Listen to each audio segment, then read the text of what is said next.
Now at ABC4 News at 10, a Salt Lake City homeless shelter is working overtime during this cold front. Hear what they're asking from the community. Plus, the Salt Lake City SWAT team arrests a man who barricaded himself inside for hours. Hear how long officers say they were looking for him. And placing wreaths at the veteran graves in Salt Lake City. Hear what else they did to remember those veterans during this holiday season. Live, we're there for you. ABC4 News at 10 starts now. Good evening, I'm Jordan Burrows. Thank you for joining us for ABC4 News at 10 o'clock.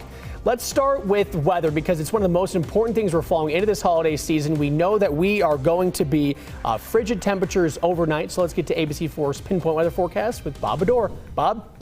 Hey, Jordan. Yeah, temperature's been very cold. We held that last weekend. You and I were talking snow, and that's all we talked for the next little while. Then now that went away. Now we just got those cold temperatures, that cold front making things very chilly. We're down to 19 degrees right now as we are outside our own studios right now. And you can see just a little bit of a breeze, but it is cold and it's going to just keep getting colder tonight. Do have some good news and that those temperatures will be warming up a bit, but you can see Storm Tracker where it was wild last week. Well, now it's just very calm, but we do have a storm coming in midweek, and I'll be talking about that more in my full forecast. But let's take a look at some of the stuff we've got going on right now. This is Deer Valley looking beautiful right now. And if we check some of the temperatures we've got around the state from north to south, you see Garden City at 4. Ugh. And it's just teens. Kanab only at 27 degrees. That chill's going to be there for the next little while, and we're going to be dealing with that. But we love what it gives us. The Bryce Canyon just looking beautiful right there. A little chilly, but I do like that. The low temperatures we had today, you can see they were from 14 Salt Lake, minus 14 in Vernal, but you can see all the way down St. George with 23. But things are looking pretty good. High temperatures, well, just near freezing in a couple places, but not looking too good in our current temperatures when we see the 19 that we have. But many teens all over the state. The good thing is, though, the temperatures are rising up. We're at almost, by the time we get to Wednesday, at our near levels there in St. George, and we're going to be close to that along St. George, along our Wasatch Front as well. It's going to be, temperature's going to be rising, but like I said, we do have a storm coming up. That's something I'll be talking about in my full forecast in just a little bit. Jordan? Okay, thank you very much, Bob. Homeless shelters are feeling helpless as there have been several days of freezing temperatures overnight. It's prompting one Salt Lake City shelter to work around the clock to help people off the streets and into their warm facility. Jared Jotnini is live at the Homeless Resource Center in Salt Lake City. Jared, what's the shelter doing to combat these frigid temps? Well, as you mentioned, freezing temperatures outside, and some people in our community do not have shelter, and that's what the rescue mission of Salt Lake is trying to prevent. They're saying that they're seeing more people this winter, and to keep up with the demand, they're going to need the community's help. A lot of people coming in. We need the community's help. Curtis Ray used to live on the streets of Salt Lake City. There's just no words for what they're going through. He's the assistant house manager at the rescue mission of Salt Lake. We offer a day room where people can come and hang out during the day. While they're here, we offer them 3 hot meals. They appreciate a hot meal, especially in this cold weather. Not only does the rescue mission try to bring people inside, they also go into homeless camps to try to provide aid. Get them coats and gloves and the tools they need to survive out there. According to the state, 3,500 Utahns are unsheltered, and nationwide, more than 500,000 Americans are experiencing some form of homelessness. Wanting services and just to get out of the cold. Ray says he's grateful for the rescue mission of Salt Lake giving him a second chance so he can help others. We should get them the resources to get them off the streets. Let's help them out.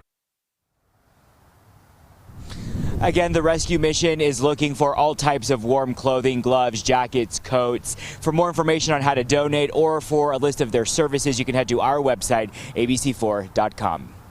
Live, Jared Jotnini, ABC4 News. All right, thank you, Jared. An Orem police officer shot and killed a man who they say was having a mental episode and threatening to kill a family member. Police got a call late last night of a man threatening to commit suicide with a gun. When officers arrived and got inside the home, the man broke into a bathroom where a family member was hiding and threatened to kill them. That's when the officers say they shot him. He was given medical aid but died on scene. Thick fog could be to blame for a 17-year-old's death. The teenager has died after crashing his car into Bear River yesterday. The car was found upside down in the river in Box Elder County. The sheriff's office tells us the 17-year-old's body was found in the car. Investigators believe the teen didn't turn at a T intersection driving into the river. Officers say the weather conditions likely contributed to the crash. The Salt Lake City SWAT team arrested a 34-year-old from Kearns this morning. Officers say Donald Zeffrey Wohler barricaded himself in his home for several hours overnight. Detectives were looking for him since he had an outstanding warrant for an aggravated assault case from 2019. Many teams were called in to try to get him out, but he refused. Eventually, the SWAT team and crisis negotiators came, and that's eventually when he came out safely. He was booked into the Salt Lake County Jail. Salt Lake City police have arrested a man for having pounds of illegal drugs in his car yesterday. Salt Lake City police tweeted out these photos of the bust. Officers pulled over 37-year-old Thomas Curley for expired license plate tabs.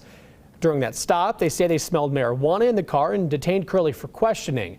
While investigating, officers say they found distributable amounts of marijuana, methamphetamine, oxycodone pills, and paraphernalia in his car. He was booked into the Salt Lake County Jail. Overnight, Salt Lake City police canceled an 8-month-long Amber Alert after 3 children were found safely. They issued the alert back in April when a mother who was ordered to give her children to Child Protective Services went silent and disappeared. The alert was issued in Utah and South Dakota. Yesterday, police got information the family had come back to Utah. Police found and arrested the mom and her partner. They say the children are safe. The remains of Corporal Merle Moe's pickup were interred today in the Provo Cemetery with full military honors. Merle was a World War II airman who lost his life on a flight from China to India on a dangerous route known as the Hump. No one knew what happened to him for 78 years. The service today brought family and military service members together honoring Corporal Pickup. The service included a 21-gun salute and flyover by 2 World War II airplanes. It was a nice ceremony with the flyover, and American Legion did a wonderful job with the firing party, and the Utah National Guard's honor team did a great job with the flag folding and pallbearing. So it's fitting to bring Corporal Pickup home. It would be nice for his mother and parents to be able to be here to see the, for the closure. Plus, when the airplanes flew over, I was thinking about how it would be to be in the airplane that crashed.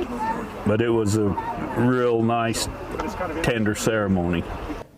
The family expressed their gratitude to the military and all of the people involved for almost 80 years to solve the mystery and bring their loved one home. Today, people gathered at the Salt Lake City Cemetery to place wreaths on the graves of fallen veterans. It's part of Wreaths Across America, an organization that lays these all across the country. This year, people remembered veterans by laying wreaths and saying the name of each veteran out loud. John F. Gleason, thank you for your service. It's a really rewarding experience to look through and see all the wreaths out here and how beautiful it is, and know that these people were not forgotten. The woman you just heard from says she brought the event to Salt Lake City 3 years ago. She says they've quadrupled the wreaths placed since they started the organization. Today, they've placed more than 2,000 wreaths. Adopting a pet for the holidays coming up on ABC4 News at 10. Hear where to go and get the best deal on some pups and cats in Salt Lake County. Plus, what's news to you? It matters to us. Report breaking news or share your story tips. You can contact us on the ABC4 News tip line, online at abc4.com/tipline, or call the number that's right there on the bottom of your screen. We'll be right back. Looking live, you can see that the clouds have gone away, but the cold has stayed. We're minus degrees throughout a lot of the state right now. And we'll tell you more about what's coming up in Utah's most accurate forecast after this.